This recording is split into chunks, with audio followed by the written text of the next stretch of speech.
Good evening all and welcome. Tonight we are going to be exploring the very worst in people, so I hope you're ready. I'd also like to extend a huge thank you to Miss Fearsome for joining us in tonight's video. If you enjoy her work, please consider checking out her channel. A link can be found at the end of the video or in the description. But for now it's time to get comfortable and let the darkness take control.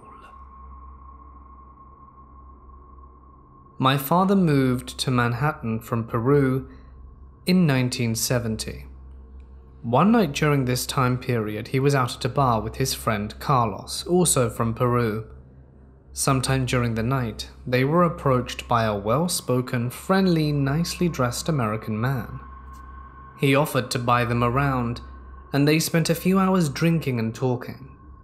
After a while, the man invited them back to his apartment somewhere on the Upper East Side to keep drinking and hanging out. My father instantly and instinctively was not into this idea, but Carlos, drunk and chasing more free drinks, stupidly insisted they take him up on it. They arrive at the apartment, and after an hour or so, Carlos had passed out sitting up in the man's reclining chair. Everything had been fine, but my dad was never comfortable with the idea, and now knew it'd be even more complicated with Carlos passed out. He went to the bathroom for a minute to splash some water on his face and sober himself up. When he stepped inside, he immediately noticed a large pair of scissors in the sink. They were way larger than any normal household pair, and he compared them to something you might see in a hospital. He told me at that moment his entire body was overtaken with instinct, and something inside him made him pick up the scissors and put them in the waist of his pants behind his back. When he walked out to the living room, he found the man with his hand on Carlos's leg. He asked him what he was doing and said they were leaving now. The man told him to just relax and keep drinking, but enough was enough and my father was insistent. At this point, he said the man's face dropped, his voice lowered, and his whole demeanor changed. "You're not going anywhere," was the man's reply, as he produced a large pocket knife from a pocket of his own. Upon this, my father pulled the scissors from behind his back and locked eyes with the man. They stood tensely for a moment, as my father explained in less words, "I've got scissors and you've got a knife. If you come for me, I'm getting you too." The man, realizing the stalemate, put the knife down and said, "Get out." My dad shook Carlos awake, practically carrying him from his feet, and pushed him out the door, never taking his eyes off the man or his hand off the scissors. He said the man stood at the door and glared at them as they backed down the hallway to the elevator. So possible murderer and God knows what else in 1970s Manhattan. Let's not meet. Before I start, here is some backstory. I was 16 at the time, and I had just gotten my driver's license.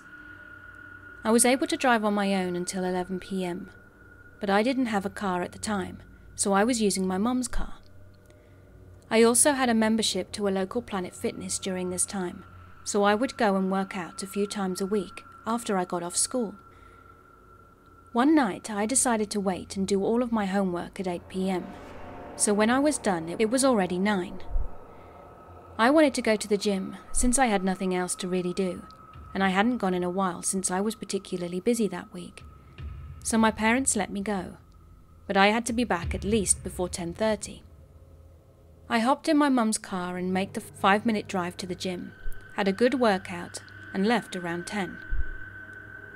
On the way home, I almost hit a guy who was going 10 miles below the speed limit. I switched lanes to get around him, but as I pulled in front of him, he accelerated and laid on his horn. He drove over to the side of me and started yelling at me through his window, but I ignored him, since I didn't want to start a road rage incident, and thankfully, unlike most horror stories, he didn't follow me home. When I pulled into my driveway, I pulled under the carport to my house, as that was where my mum always parked her car. I turned off the car and stepped out, and just as I closed the driver's side door and was walking to the front door, I heard someone call out from behind me. "Hey, excuse me." I turned to see a man, standing about 5 feet in front of me. He appeared to be about 30 or so, with a shaved head and a thin mustache and beard. He was about my height, so around 5'8", and had a stocky build. He was wearing a light-coloured muscle shirt and cargo pants. Even without much light, since my front light was off, there was enough moonlight to make out his appearance. I was immediately on high alert. 1, it's 10 p.m, and 2, this dude had to have been standing near my driveway or hiding around it, as I'd seen no one in the headlights pulling in. Nevertheless, I decided to play it cool and answer him. "Yeah? Can I help you?" I asked calmly. "Hey, I was wondering if you could help give me directions to the gasoline service place," he asked in response. Gasoline service place? I've never heard of that phrase to describe a gas station before. Okay, I responded. I was keeping my eye on him, making sure he didn't pull any sudden moves. His hands went in his pockets, so I could at least tell he wasn't holding a weapon.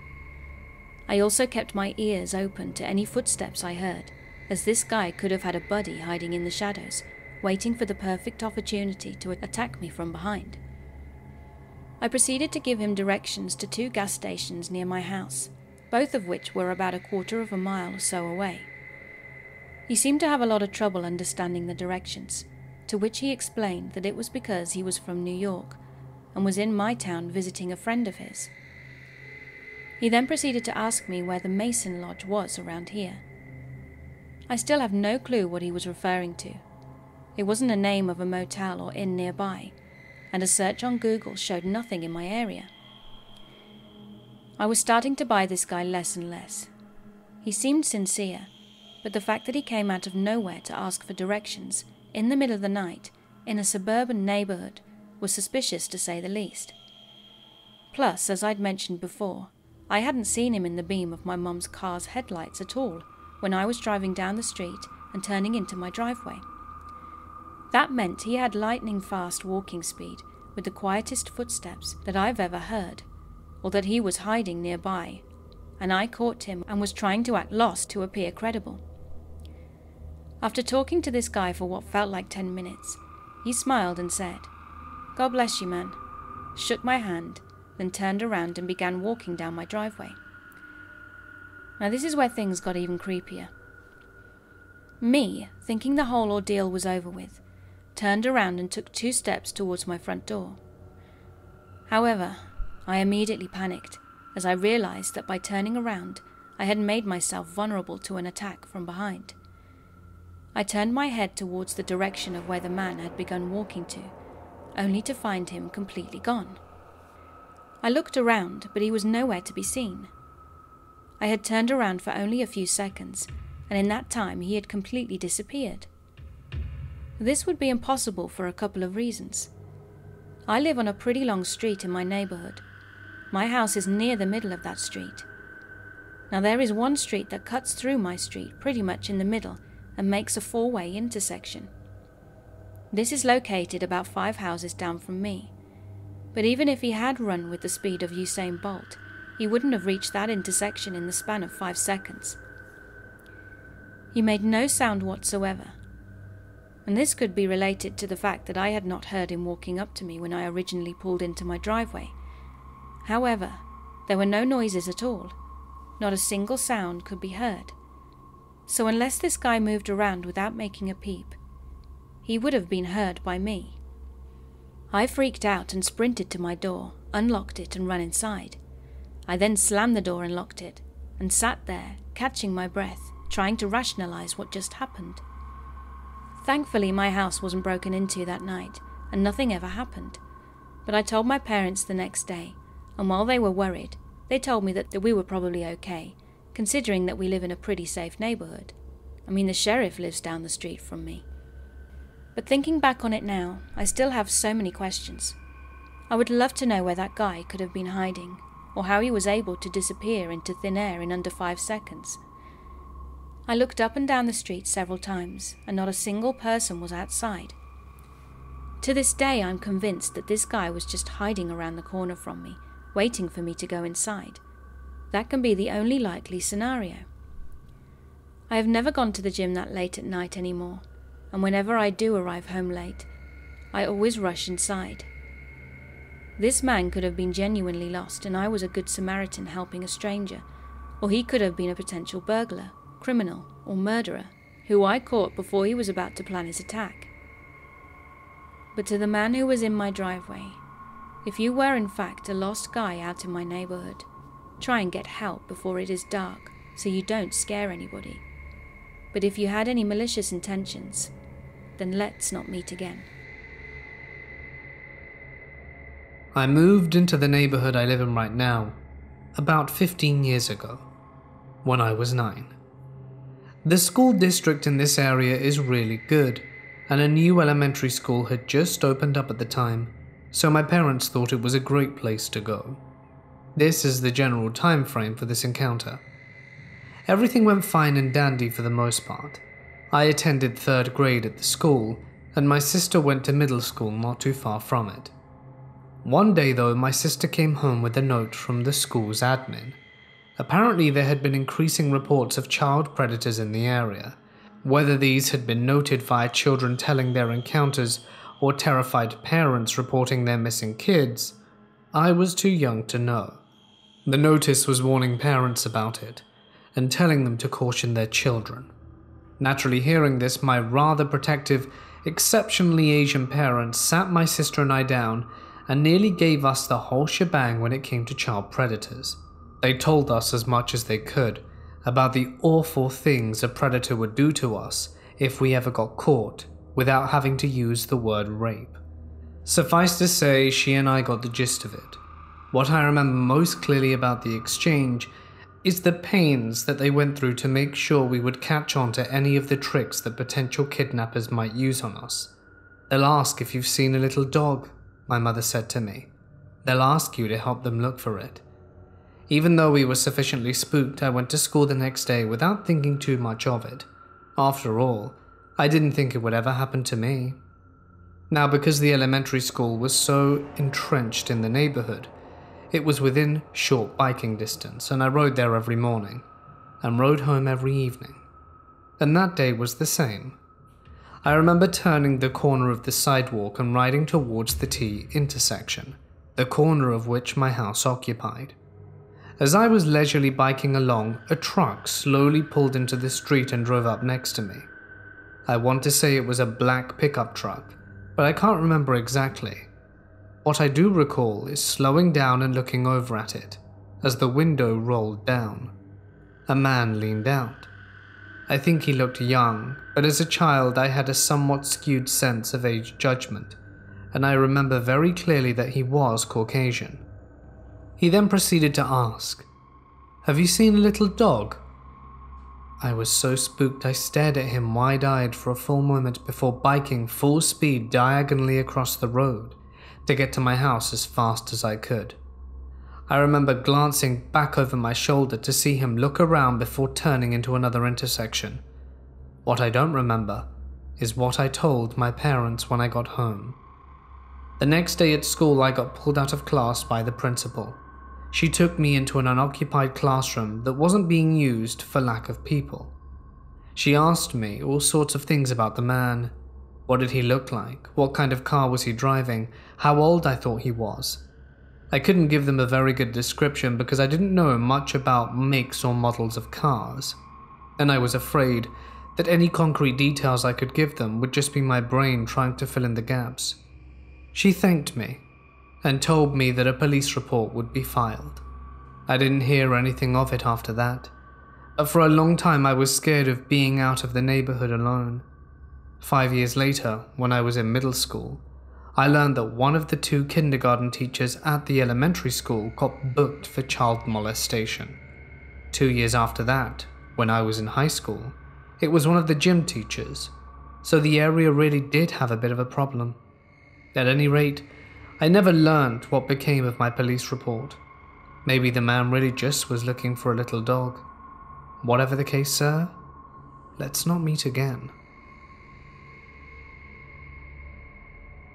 So I was walking around my neighborhood because I'm living with my parents and I wanted to smoke some weed before going to bed, and I didn't want to smoke inside and stink the place up. I figured there'd be no one walking around since we're on lockdown and it's nearly midnight. And even if there was someone walking around, it's unlikely that they'd care that I was smoking weed. About 5 minutes after I'd left my house, I could see a black pickup truck drive past me. I didn't really take too much notice of it, because you still occasionally see people driving around at this time. So as I got to the end of the street, I noticed the same truck drive past me and again driving back up the street. I just assumed he'd forgotten something before setting off and was driving back to grab it. I walked for another 5 to 10 minutes and saw him drive past me again. I started to get a bit paranoid at this point, because for him to drive past me a third time would mean that he's driving in the complete opposite direction that he was originally driving, and because I'm smoking weed whilst listening to a true crime podcast. I realised that walking around alone at night while smoking weed and listening to podcasts about serial killers is a recipe for paranoia, but I'm usually completely fine, as I know my area well and it's easy to spot anything out of the ordinary. So I carried on my walk, but I went in a different direction to what someone might expect had they seen me walking that night, just in case he was following me. I was now not really listening to the podcast anymore, just looking out for this black pickup truck. And lo and behold, guess who I see driving past me again? At this point I'm absolutely terrified, because for him to have driven past me again, he would have had to have driven in a very specific way. So I now assume for sure that he's following me. I stopped walking and faced the truck as it's driving towards me, and decide to stare him out. This is probably a very stupid idea, as I have no fighting experience, and it's not like I'm super strong or anything. But I wanted to make it seem like I wasn't scared of him, and was ready to defend myself if he did decide to pull over and attack me. But the weird thing is, he didn't even glance at me. He just looked straight ahead and kept driving. Now I find this weird for 2 reasons. One, because there's no possible way that he hadn't noticed me, as this was his 4th time driving past. The road and the path I had been walking on were very close proximity, and there was no one else out. And 2, because I literally stopped in my tracks to stare him out. He would have definitely noticed this, as it's not very often that people do this. He eventually drove off, and at this point I was freaking out. So I ran to a snicket that someone who doesn't know the area well wouldn't know about, so that he couldn't see me from the road. I called my friend who lives nearby and basically told them, "This is going to sound strange, but there's a black truck just driving around our neighborhood over and over again." My friend says, "Okay, let me go check." So we're on the phone and he's outside looking down his street for this truck. I ask, "Do you see him?" "Nah, I can't." "Oh, wait a minute." And he went silent for a few seconds. "Oh my God, that's him." "Forget this, I'm going inside." So I'm hiding in this alleyway, still on the phone to my friend after he's gone inside, and luckily my friend has cameras on the outside of his house, so he's able to watch his monitors as we're chatting. The truck drives past his house another 2 times in the span of about 5 to 7 minutes, and we both agree that this is really weird, and I decide to call the police non-emergency number to report it. They told me they'd send a unit down to check it out. I called my dad to come pick me up, so he comes straight away to get me, because he doesn't care about me smoking weed, and he's an absolute hero.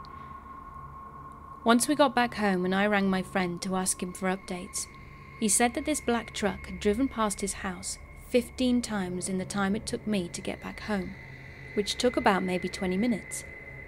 After the 15th time though, he saw a police van driving down the street and didn't see the black truck again, so maybe the police found him. They haven't updated me. I tried to logically figure out an explanation for it afterwards. I thought maybe he was a pizza delivery man, but that didn't make sense because he wasn't slowing down to look at the numbers of the houses, and surely after the 20th time of driving around this very small area, you'd just ring the person you're delivering to, or maybe even pull over and ask me, since I clearly knew the area. Then I thought maybe he was looking for his dog or something. But that didn't really make sense either, because the area he was driving around was so small that if your dog was lost, you'd cover a much larger area than just this little one 20 times. So yeah, any ideas what he was doing? A couple of years ago, I was in a god-awful relationship with a girl whom I know now has borderline personality disorder and is completely immoral. Every morning I would run a mile from my house to hers and prop my body in the window into her room, then leave when she let me. On one of those return trips, I was running back home in the freezing winter night, on the phone with her. Recently, my family had been showing some serious concern for me, telling me how dangerous the streets were and how many people died. I ignored them because this girl had me wrapped around her finger.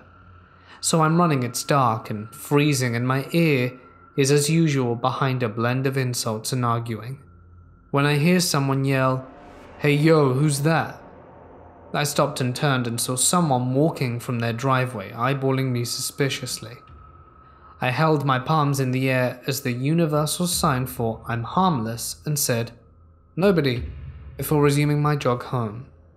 As I cleared the street, I heard the same man, this time more hostile. "Come here."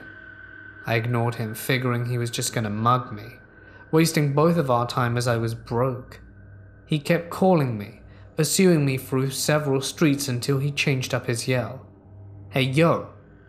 Again I ignored this, but I stopped because I was out of breath from running in the cold. Then I heard 2 loud bangs from behind me. I never believed anyone when they said that the world slows down when you're frightened or worked up enough, but I found it to be very true immediately. My brain jumped into action as I put together what just happened. I felt a dull sting on my hip, and smelled something I only remembered smelling from sparklers or near fireworks, and I screamed and ran at the top of my lungs before desperately sprinting faster than I've ever moved in my entire life for cover. I tripped over some construction debris, but somehow managed to roll on, scramble, and go straight into another sprint as I heard bang after bang erupt from behind me.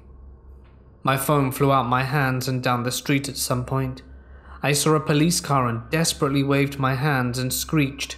Yes, as a man, I will admit I screeched like a little girl at this point, to help me, as loud as my lungs allowed, only to watch them take off after a van that fled the gunshots when I did. I got home and I saw a line scooped out my hip and realized that I could have died if I had moved an inch differently. I never found out why someone felt the need to empty their gun in an attempt to kill some poor guy in a messed up relationship, but I learned 1 or 2 things that night. So back when I was in the military, I was based out in California. This was pretty much right after the start of the housing bust, and I found myself newly divorced and following a deployment. As such, I could no longer live on base and had to move. I quickly discovered that it now was the same price or cheaper to rent a house instead of an apartment off base, so I got in touch with a realtor who worked with residents of a local gated community. As a newly single female with 0 family in the area, I thought extra security could only be a good thing. I soon found the perfect house. It was amazing. It had a wraparound porch with a view of the lake in the center of the community. It had trees blocking my views of my neighbors and an awesome kitchen. I love cooking. And tons of local wildlife. And I could easily see myself recovering from what had been an ungodly rough year. The owner mostly lived overseas, so I never really dealt with him except for when I moved in, but he seemed very nice, if a bit peculiar. He obviously loved the house, so I didn't think much of that. The 2 times I needed something looked at, his brother came to deal with it, as he was a handyman of sorts. I always found it a bit weird that him and his brother looked alike. They could have been twins, to the point where I thought his brother was him when he came to pick up the dryer when it needed fixing. And literally, he picked it up and carried it out in his arms. Now the thing about a PTSD brain is that lots of normal things seem weird, while strange things seem normal. so I never really thought of the landlord-brother situation as odd, until afterwards. Maybe it was normal, and the whole oddness of what happened is setting off my paranoia. I don't really know. But yeah, my landlord is odd. His brother was apparently the Hulk, and they both spoke to me like I was their kid who needed very strict instructions. I enjoyed my time in the house. My pup loved it too, because the next-door neighbours had dogs for her to play with. But my PTSD and other mental health issues had me on a path headed straight for a medical separation. Then, the President issued a series of rollback programs, a chance for military members to separate ahead of contract in anticipation for the Middle Eastern conflicts to be abandoned. And my commander highly suggested, which if you're military, you'll know this basically means do this or else, for me to take the early separation. There were a few reasons surrounding this, but the main one was the squadron knew they were the reason I was mentally fracked up, and there were more than a few of the people who had it in for me still at the clinic that I was assigned to. Those people kept writing me up for things no one else got written up for. For example, I accidentally jammed the shredder that jammed at least once a week. I left the front desk unattended while I was having an anaphylactic attack. I had a panic attack, which meant I left my station unattended because I was literally curled into a ball in the corner. You get the picture. Of course, my brain took most of this stuff at face value and figured it was okay, and I deserved it. But my commander was trying to protect me as best she could and get me out of a clearly hostile work environment ASAP. So I applied and was approved for separation. Now, this meant I was leaving my lease before the year was out. I forget if my landlord was just being nice, or if I had to pull out a law about military members being entitled to early release from a lease when their duty assignments changed, but it was probably the second one, because he wasn't happy. I didn't really have the mental capacity to care too much about putting him out though, because my scrambled brain all of a sudden had a lot of military paperwork and processing to deal with. Not to mention the fact that the whole idea that I was separating felt very surreal in the first place. I'd always thought I'd be a lifer. Now, I didn't tell any of my neighbours that I was moving. Only one of my friends knew when exactly I was moving out, and even my movers didn't know exactly when, because I stayed there on an air mattress for about a week after they'd picked up my things. I was camping my way across country on my way home, so I had a lot of stuff to move in my car too.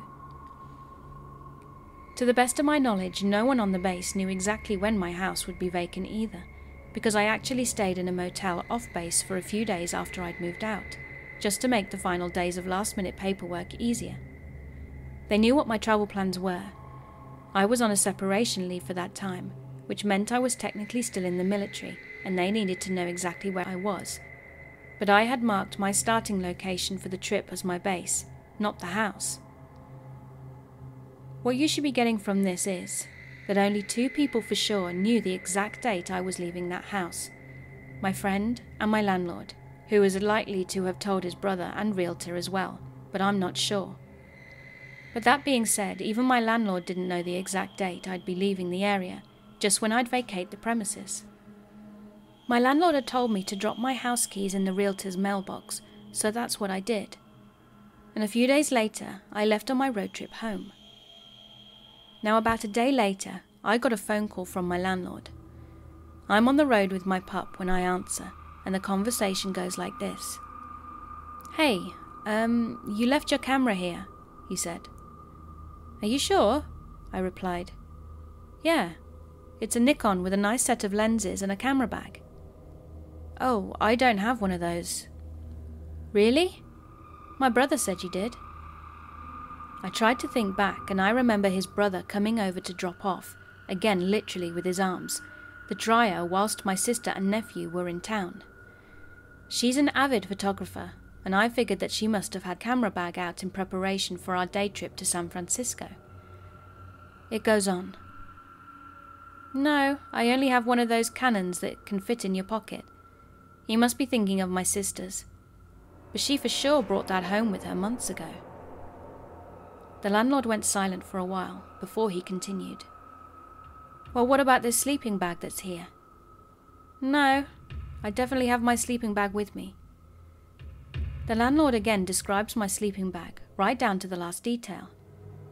No, I have mine. I slept in it last night. He is again quiet before answering.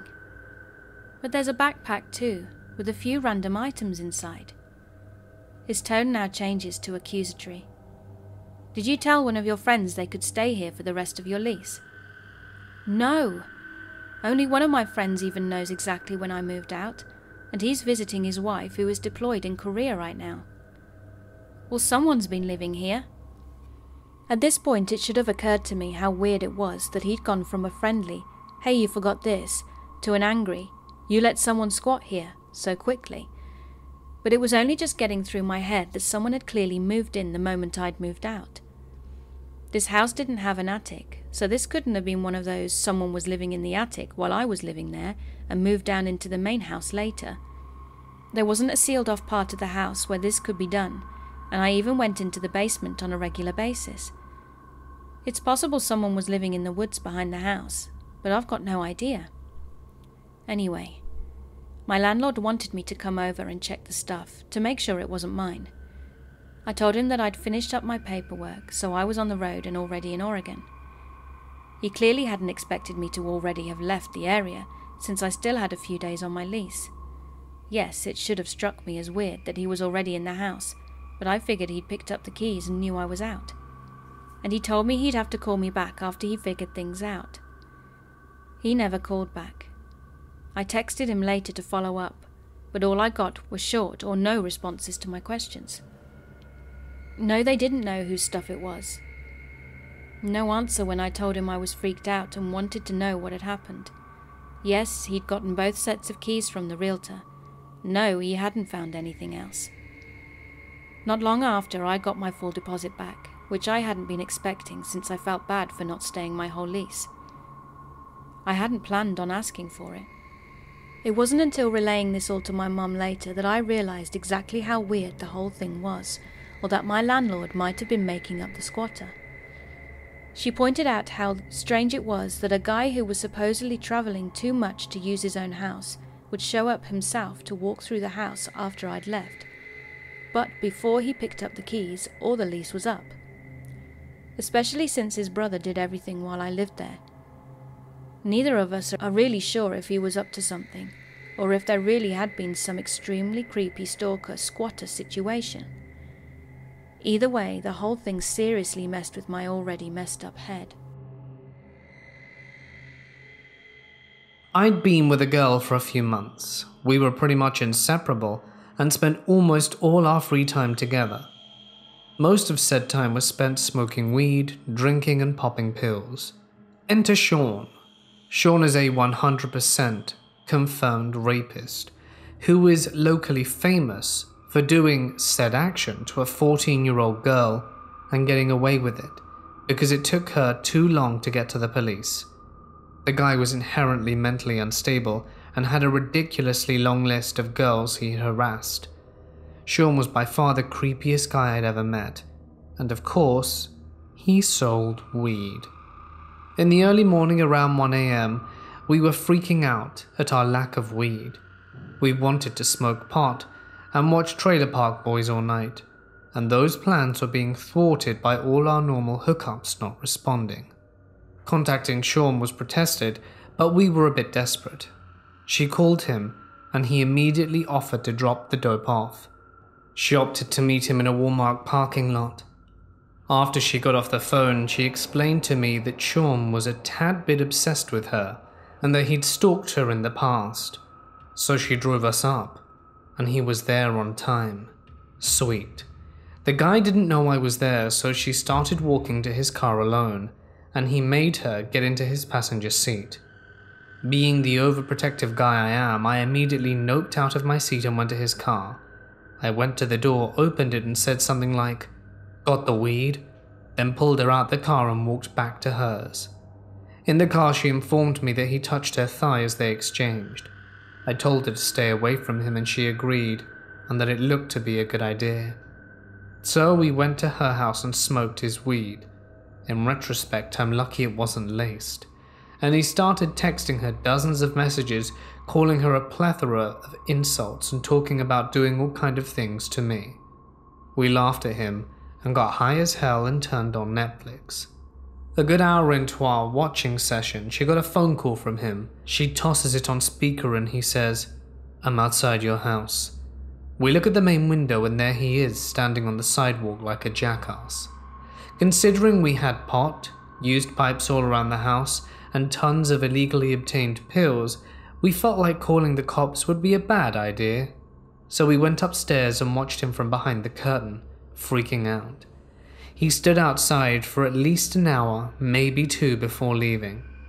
I spent 4 to 5 nights out of the week at her house, and at least 2 of them would include finding him standing around the house or in his car. This went on until we got arrested for drunk driving, where they found the crap ton of devil's lettuce in his car. So yeah, kids, don't do drugs. Something wild happened to me about 5 years ago when I was 17. I had recently gotten back from a trip to Europe with my girlfriend, where we had spent time in Germany and the Netherlands. My girlfriend had the bright idea of smuggling hallucinogenic truffles that are illegal in Amsterdam back to the US, and somehow we didn't get caught. She'd brought enough back to be able to share them with some of our friends for a fun day in the forest, tripping. Now at the time I was very wary of drugs in general, so I decided I would be the babysitter and designated driver. So we, all of us, 4 in total, drove out to a beautiful wooded area to explore, and everyone was having a good time. And I even found an expensive Pax vape on the forest floor that I gave to my girlfriend. This is important to the story because my friends were still tripping when the event happened, making it way more intense for them. When it began to get dark and my friends were starting to come down, I thought it would be a nice idea to get something warm to drink and chill out a little bit, as it was almost winter and getting very cold. We decided on this nice local cafe nearby that had a heated back patio. So we went in, ordered drinks, and sat outside in a somewhat secluded area to talk and enjoy some warm beverages. This is when the night turned for the worse, shall we say. One of my friends, who was a person of colour, which is possibly a motive for what occurred, came back from inside the cafe and accidentally left the patio door open. Now there was a man sitting right by the door on his computer, very normal looking, and probably in his 50s or 60s, who suddenly came through the door and started berating my friend for leaving the door open. My friend was sort of bemused because it wasn't a huge deal, but he apologised and said he wouldn't do it again. Well, I guess this wasn't enough of an apology for the dude, and he carried on yelling about leaving the effing door open, escalating in his volume and aggression very quickly. The person who this aggression had been directed at was polite at first, telling the man to calm down and to please leave, until he got really close to my friend's face, still yelling, and proceeded to shove him over. My other friend stood up at this point and started yelling too, telling him to leave, when he also got shoved over. Then I stood up and, basically defending my friends who were being unfairly treated, got pushed back into my chair. We are all terrified at this point and don't know what to do, because he's in between us and the door. Another customer inside must have heard the commotion, because he came outside and asked what was going on, and suddenly the man turned around and chokes this other guy right in front of us, almost lifting him off the ground. It happened as quickly as it was over, and he let go of the other guy, stormed inside and said, "Shut the door next time." This other guy makes sure we were all okay, and we asked if he was all right. We were all so shaken up and decided to stay in the courtyard until the crazy guy left, as he was sitting right by the door. Finally, he left, and we made our way inside to report the incident to the employees at the cafe, which, by the way, where the hell were they when this was all going on?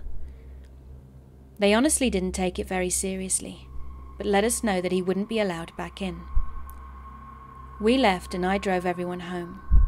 We were pretty much silent in the car, and the poor kid who was the person who left the door open had to go straight to band practice after. Sometime after this incident, my girlfriend saw this man around our downtown area at multiple different cafes and stared daggers at him, making him uncomfortable enough to pack up his stuff and leave. To this day, I regret not calling the police, but as someone who is very anti-police, I don't even think that the situation would have been handled any better if police were involved, especially with one person in our group being black in a predominantly white town. I now live in a total different state, but when I go home to visit my parents, I am a little wary of people in our downtown area. Crazy dude at the coffee shop. Let's not meet again. I'm 40-something, and this happened way back when the world was not such a scary place. I was born with kidney disease and had several surgeries from ages 1 till 11 until they got it right. This instance was when I was about 5. I had just been released from the hospital and Mum had to go stop at the pharmacy, the only one in our little town, on the way home from me being discharged to pick up my meds. She pulled into the strip mall where the pharmacy was located. Apparently some store was opening in the center because there was music and I saw balloons everywhere. But I was so tired. I had been laying on the back seat and remembered looking out and then laying down and Mum locking the doors. I rolled down my back window about 5 inches, as we live in Florida, so you can never sit in the car with windows up, and telling me not to leave the car. I think I fell asleep. I awoke to the horror of an arm reaching through the window to unlock the door. It was a clown. A clown was coming to get me. Kill me for all I knew. I never trusted clowns. He opened the back door, and I jumped over the seat in front and laid on the horn screaming like a wild child. My mother and everyone else within earshot came running. The clown was apologetic, offering a twisted balloon in the shape of a giraffe, saying he just wanted to give it to me. No thank you, no way. I was inconsolable. And that began my unnatural fear of clowns. I even hated Ronald McDonald. Sorry, a clown is a clown, a person hiding their face, even at 5, and I had no time for it. Fast forward 2 years, I'm 7, in the hospital, sharing a room with 2 other kids and a free bed.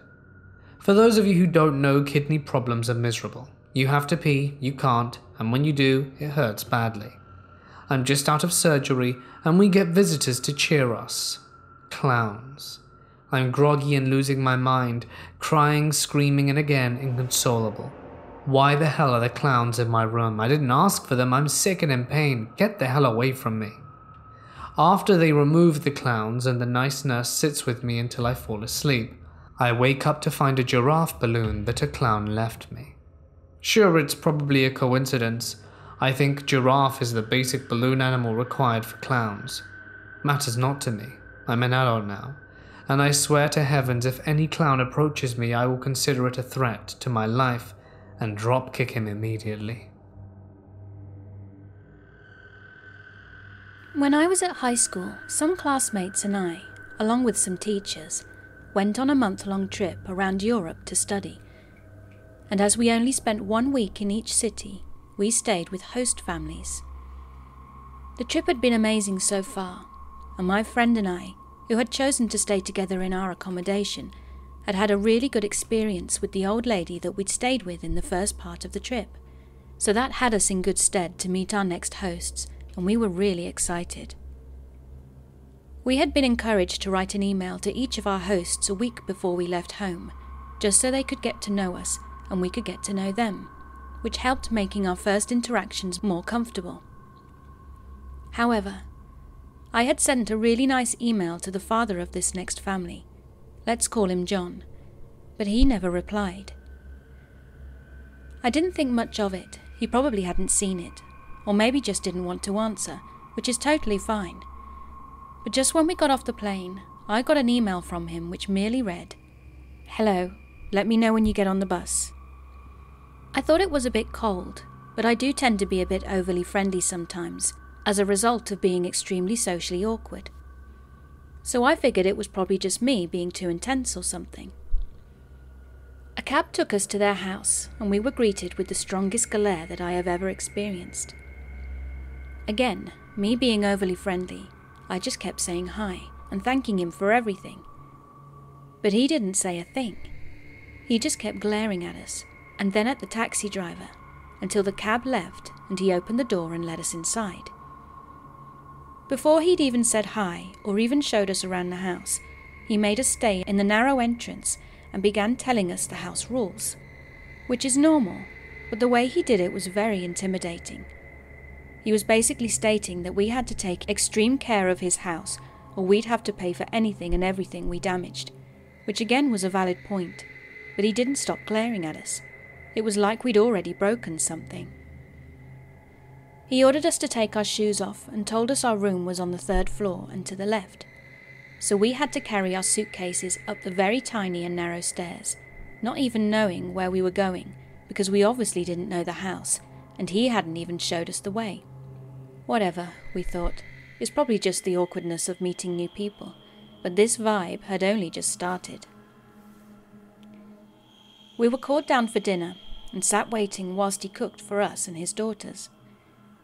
He asked which one of us was a vegetarian, which was me, and after explaining how stupid and unhealthy I was for not eating meat and how being a vegetarian would take 10 years of my life, he handed me a little bowl of literally 5 pieces of small lettuce leaves.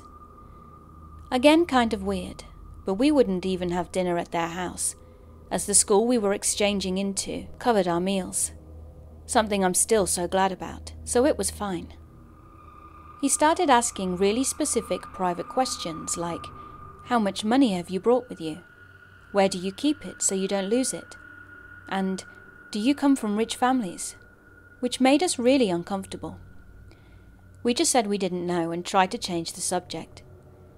He also ordered us to never speak Spanish, our mother tongue, whenever we were there, even if we were alone, inside or outside the house, which obviously we didn't do because we speak Spanish. It's not like we have trouble speaking English, but it was ridiculous when we were literally talking alone. But whenever he'd hear us talking in Spanish in our room, which I still don't know how he did, he'd come up to scold us for not conversing in English. Yes, he scolded us. We also later learned that his wife suffered from a disease, and we didn't see her around much. That night we took a shower, my friend first, then me, and whilst I was getting dressed in the bathroom, he came into our rooms and started talking to us and asking more questions about us. It was really awkward because I was still in the bathroom and he kept coming near the door to ask me stuff and then turning back to talk to my friend. But after a while he thankfully left and it was fine. We discussed that it was really weird and we were really worried about the money questions because it was his own house and he could easily just come in the room in the middle of the night, open our suitcases and do whatever he pleased. The next morning we got up really early and came down for breakfast. To be honest, we'd had pretty high expectations because our last host was the best, so we were expecting that he would at least have a slice of bread for us. Yeah, he didn't. But that's not the bad part. Whilst the whole family was eating at the table, he told us to just go through all the cabinets and pantry, as there would surely be something to eat there. Now, I honestly didn't feel comfortable with raiding this family's kitchen while they were there just staring at me, so my friend grabbed a banana because she didn't know what to do, and I said I wasn't hungry, so we just left and decided to no longer have breakfast at their house because it was too awkward. As I mentioned earlier, since we had dinner at school, we didn't really spend a lot of time with them. We only showered and slept there and that was it, but somehow in the little time we were at the house, he always found a way to make us feel more and more out of place. We'd have to let him know via text when we were coming home, and I'd always be polite, but also friendly, so I'd just say, "Hi John, we're 5 minutes away," always with a little exclamation mark to make it seem nice. But on the second night when we'd arrived home and gone through the front door, he came stomping towards us, absolutely furious, like he was about to punch a wall. He started yelling at me, telling me to never ever text him or any adult like that again. I was so incredibly confused and scared. What on earth did I send him to make him like this? He pulled out his phone and made me read out loud the message. He said normal people do not text like that, that it was very disrespectful, then proceeded to show the text to everyone around the house and asked them what they thought of it and if anyone had ever texted them like this. He was so angry about an exclamation mark. I was livid inside, absolutely at the verge of tears and leaving the house, but I just said sorry and we went to our room. He then came up smiling like nothing had happened and had the absolute audacity to ask, "Have you brought any gifts for us?" We had, actually. We'd bought them a beautiful picture frame and lots of sweets from our country. We'd spent a lot of money on them. We handed it out to him, and he was acting like a little kid at Christmas. However, when he opened them, he looked at them like we'd given him a bag of trash. "Is this it?" he asked, frowning. "I thought it was going to be something better, as we're letting you stay in our home, but I guess it's fine. Thanks." He left the room disappointed. We continued to have really bad encounters with him after that, with him telling us off like we were his daughters that he could just yell at like it was nothing. At night we'd hear screaming, fighting, banging and crying. My friend wanted to contact accommodation services to ask for a host switch because we were truly having a really horrible time. We were always running away from our host to avoid any interaction, but I refused to. I know, dumb. Because firstly, I was too shy and scared of what could happen if we told him we were leaving for another home, and I also felt really bad because of his wife. I didn't want to give the family a hard time when they were probably already struggling with medical care, and hosting was their only income. My friend was mad at me for a bit, but eventually she thought the same as I did, and as badly as we wanted to leave, we decided to suck it up. We had also gotten lost at one point while we were on the night bus back home. Luckily there was a teacher from the school who we knew and she walked us home. She asked who we were staying with and we told her we were staying with John and mentioned it was a bit uncomfortable there. Her face changed a little bit from happy to kind of worried. "Yeah, I know him.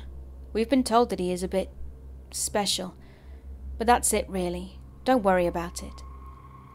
"Yeah, tried to spend a night in that madhouse and you tell me about it." When we told John about us getting lost and the teacher helping us home, he seemed really interested, but in a creepy way. He said he knew her and asked us how she was, and the creepiest part was, he asked us if we knew where she lived, like at least 2 or 3 times. We had seen her house, but we just told him no, because it was very weird. So we'd come to the last full day there, and he had told us that he probably wouldn't be home when we arrived, as he'd mentioned he was meeting a friend or something, but that he would arrive no longer than 10 minutes after we did. So we got there that night, and as he'd said, he wasn't home. This time though, the only one home was his wife, and it was our first time getting to chat with her. She was extremely nice, and seemed genuinely like the only sane person there. We talked for quite a while actually, and then we thanked her profusely for everything, even though her husband was a nightmare, and told her she had a very beautiful family. But then she stopped smiling and said, "You think so? I don't think so, but thank you anyway."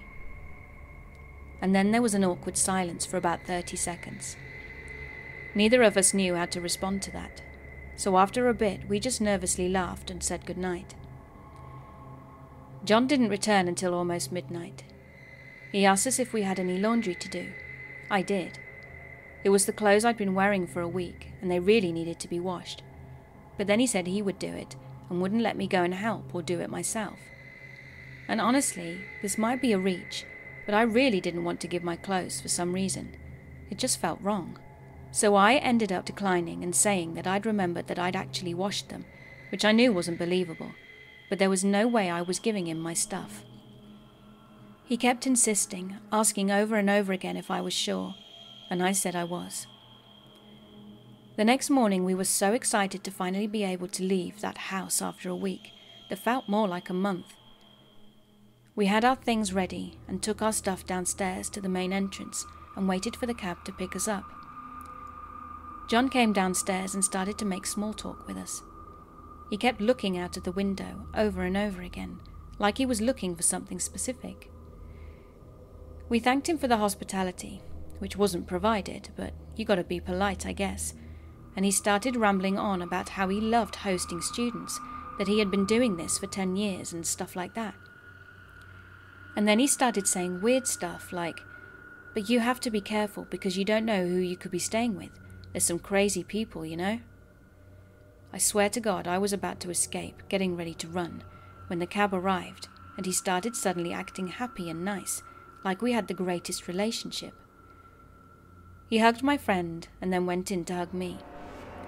I reluctantly hugged him back for a second and then went out the door. As soon as I stepped out of the house, he slammed the door shut so loudly, even the cab driver looked scared. He glared at us through the little window while we got in the cab and drove off. I've never been so relieved in my life. It was like a weight being pulled off my shoulders. And you bet I blocked his number as soon as I could. And I'm glad that I would never have to see them again in my life.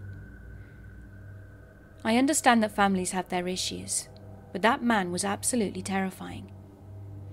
Even though I'm really thankful that I at least had a place to shower and sleep for a week, I'm sorry for anyone that has had to stay with him in his over 10 years of hosting, or may have to in the future. Hey guys, it's Mort here. Thank you so much for listening. I really hope that you did enjoy tonight's video. If you liked Miss Fearsom's narrations, please go check her out. She is an amazingly talented narrator and definitely deserves your sub, producing some awesome content. I think I want to do something special with a few new creators that I've been keeping an eye on for the last, few months, and I think, something to help them out. We've got a bunch of really good fresh talent from new creators on YouTube right now. I mean, narrators, horror narrators. Also, if anyone lives in the States and they're into Pokemon, they're launching Pokemon cards and Happy Meals. A lovely little set I would love to get my hands on, but unfortunately, as you definitely know already, I do not live in the States. Let's just hope the promo comes where I am. We'll have to wait and see. Anyway, what was I going to say? Oh yes, thank you as always to my wonderful members and patrons whose names are on screen. If you would like to spend your hard-earned money on helping me out, on running the channel and stuff, you can do that, and links are in the description on how to do that. You get prizes for doing so if you want to do it. But for now, it's time to say thank you to everyone and Miss Fearsome for joining in today.